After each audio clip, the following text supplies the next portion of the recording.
I'm Em. Welcome to dMTable and our world building series, how to world build like the greats.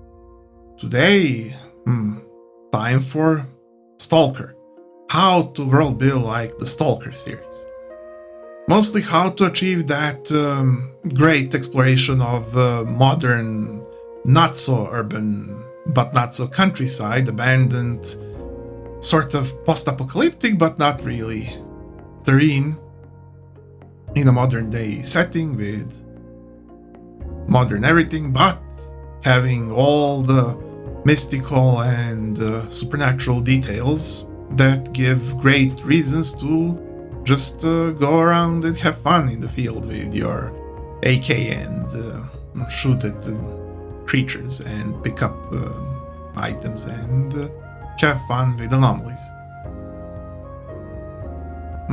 So, to start with, simply, for a S.T.A.L.K.E.R-like thing, you needn't copy one per one S.T.A.L.K.E.R's methodology of what the anomalies and creatures are in general and just repaint them to a slightly different form. No, you could completely do a different type of thing. Say a chrono anomaly that sort of segregates some pieces of past from the present that can be sometimes somehow entered, and then something in those pockets of the past works differently than it used to work when the place was real and not an abandoned replica of itself lingering in time.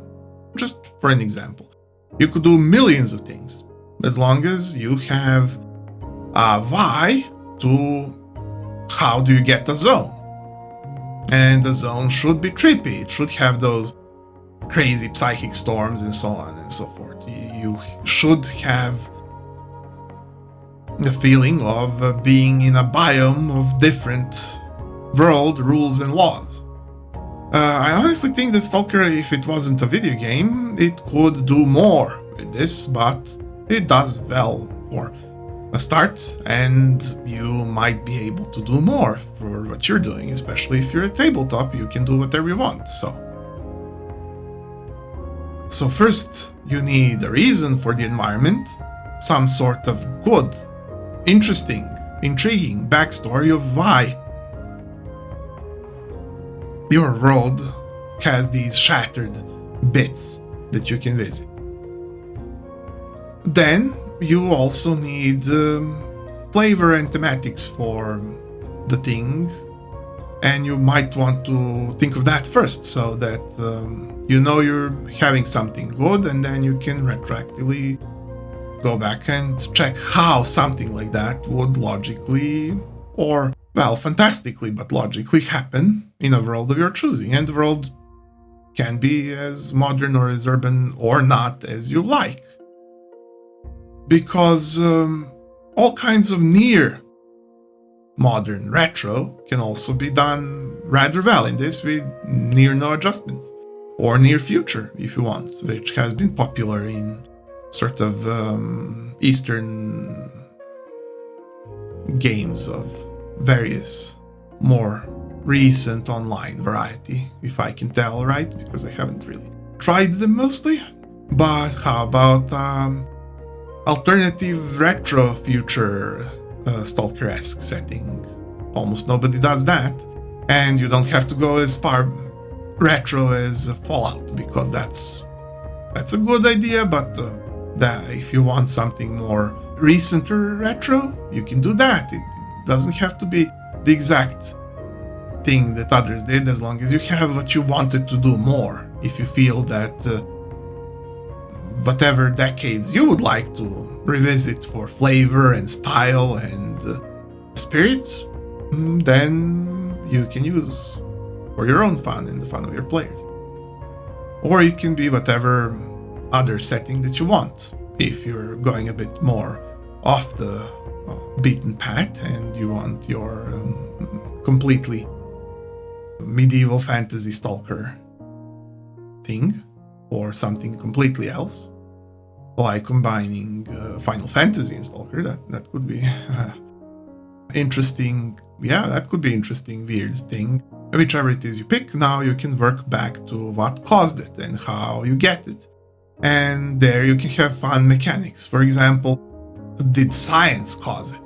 Did a giant reactor somewhere under a mountain smash dimensions together too hard, and now we have a split off from a previous world, and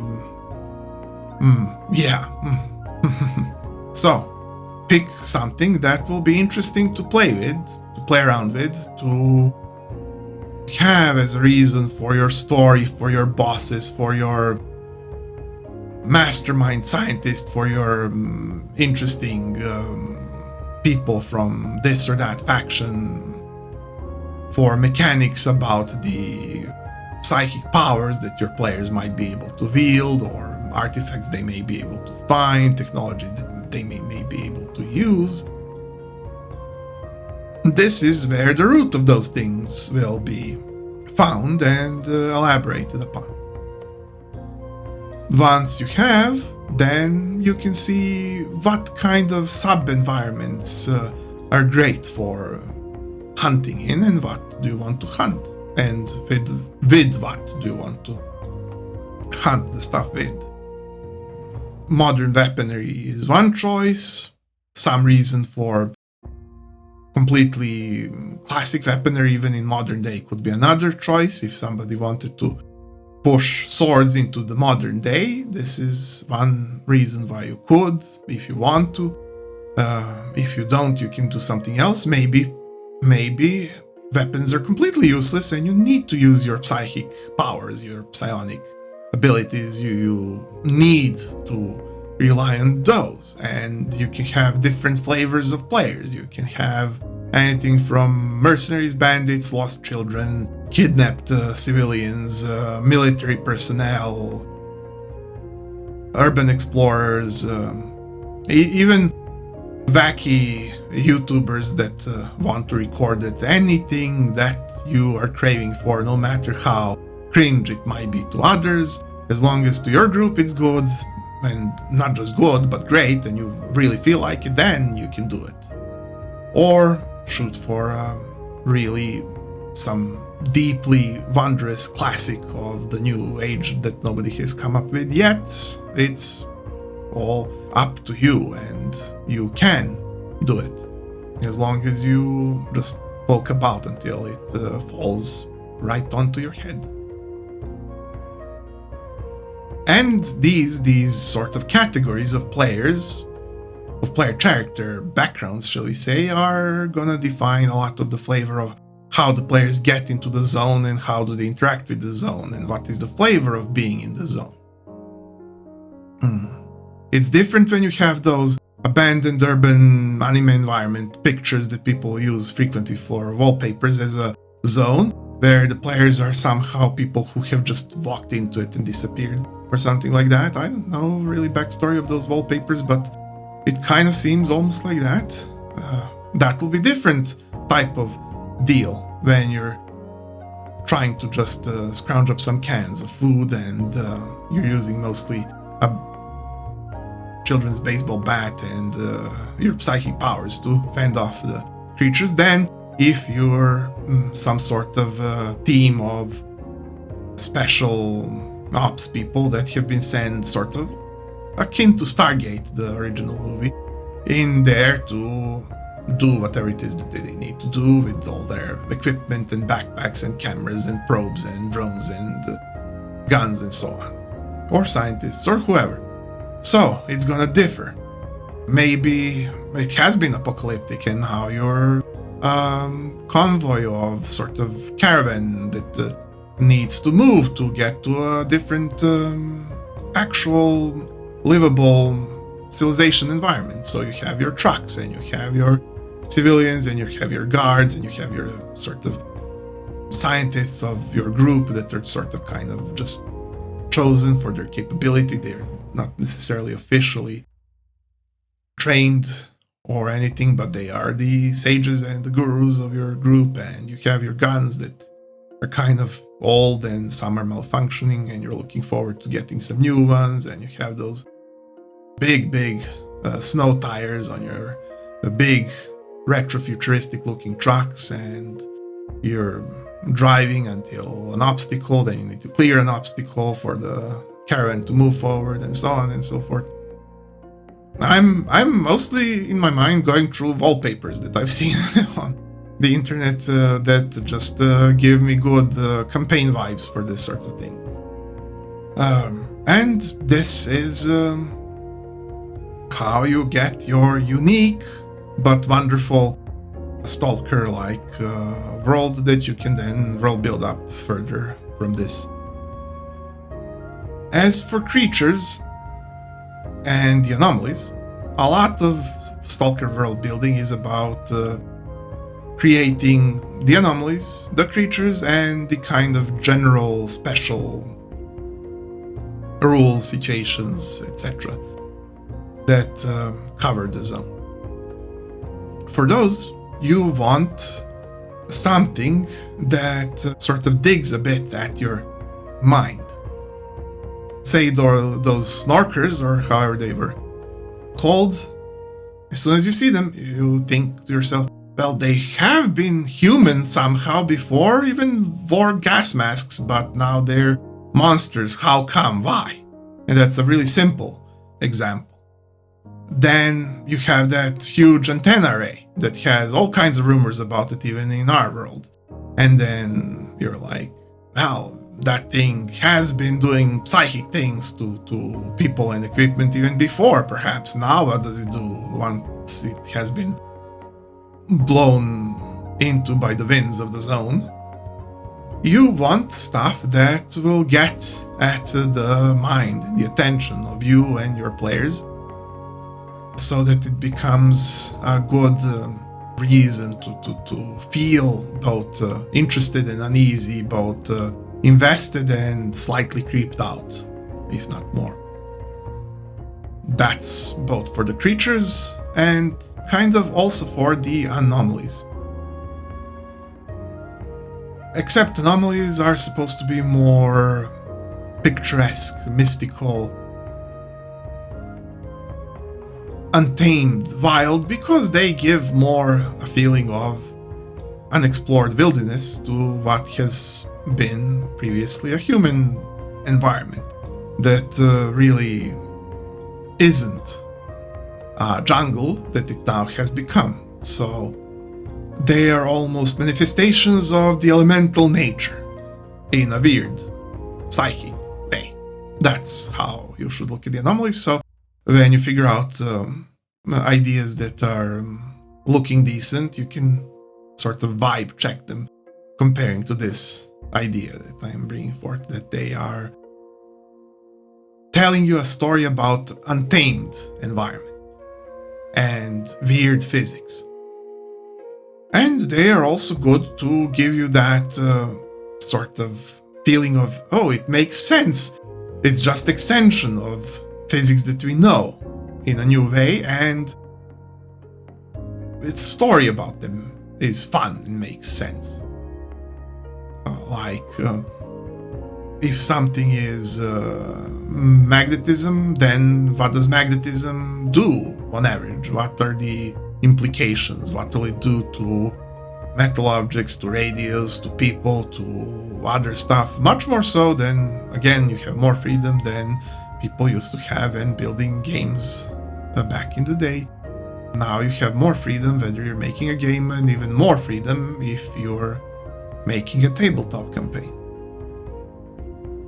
And creatures finally should be something that you feel is both kind of grisly and unnatural, whilst feeling also somehow natural and logical, to be natural and part of nature in such an environment, so that you sort of internally you both approve and disapprove. It creeps you out, yet it makes sense that those things live there and it's their home, not necessarily at all your home. It's no longer home of humans, it is now home of, say, those undead cats that have such crazy meowing.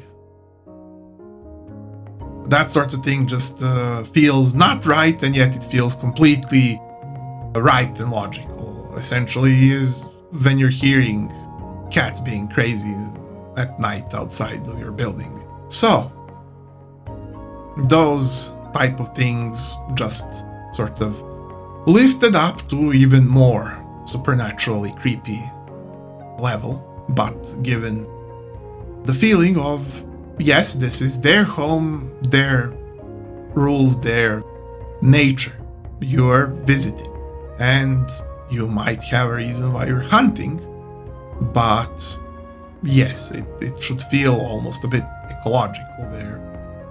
Your hunting is not necessarily hunt to extermination, it's sort of are you really hunting these things for a good reason sort of feeling. Why? Because as long as the creatures keep you guessing whether you're doing a good thing, necessary thing, bad thing, all of the above, none of the above, that is additional dimension to their backstory and depth that feels like thing that the player doing it may think about as they go along.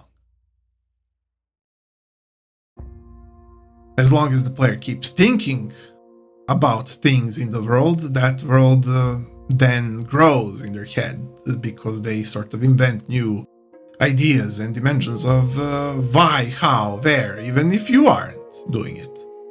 And they'll think about it, and they'll maybe even blab about it accidentally or tell you about it, and then you'll have more material. But not just that, they'll be more invested, and it will seem much more larger than ever it could have been by you just working at it without that sort of interaction. That's why your creatures should feel really mysterious to a point, and yet natural to a point. And to back up my claim, I have a wonderful suggestion for you if you're into this Stalker-like but different world building. I have been reading this manga that's called Isekai Picnic, and it has nothing to do with what is usually Isekai. And no, I don't mean anime. I looked at first 5 minutes of animation and just colors are wrong, design is wrong. I didn't like it. I pressed X immediately. So basically, manga is the way to go, and whilst I haven't been caught up in a bit, I read plenty of episodes and it's amazing for this. Characters are good, environment and creatures is insane, as they say. So, check that out and you'll see why constantly being bewildered with questions in this sort of setting can get you even further.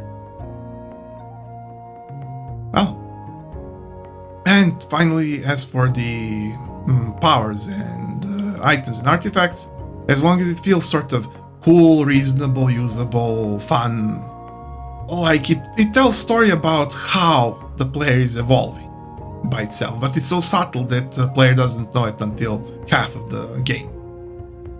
It tells you how you are inheriting some of these natural powers, but are they also mutating you in some way? And I don't mean blatantly physically making you uglier or something like that, but are they changing how you're perceiving yourself?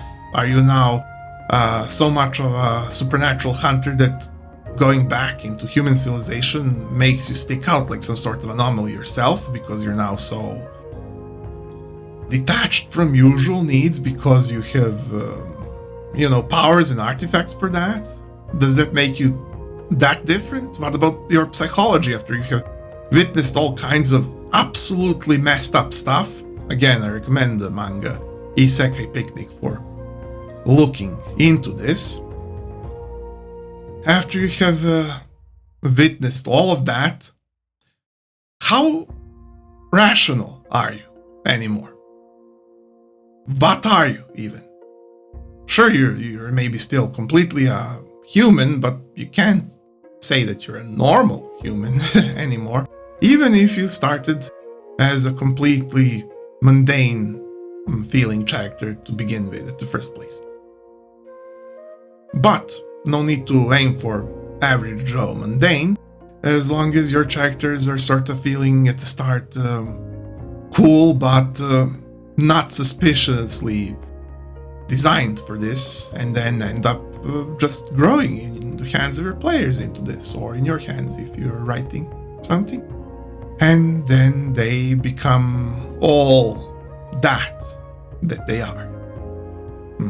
Feels for them like coming back from a couple of wars in a way, I guess. I don't know, I have no experience with it, but it does feel like it changes them in that way of traveler, of strange and bizarre.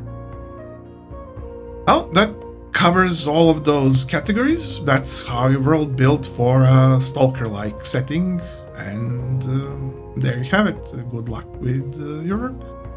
And adventure DM, whoever you are, if this was useful or unique, maybe you can spare me a click and I could see you here perhaps next or some other week, because every other week I have more such stuff for you. I make it myself.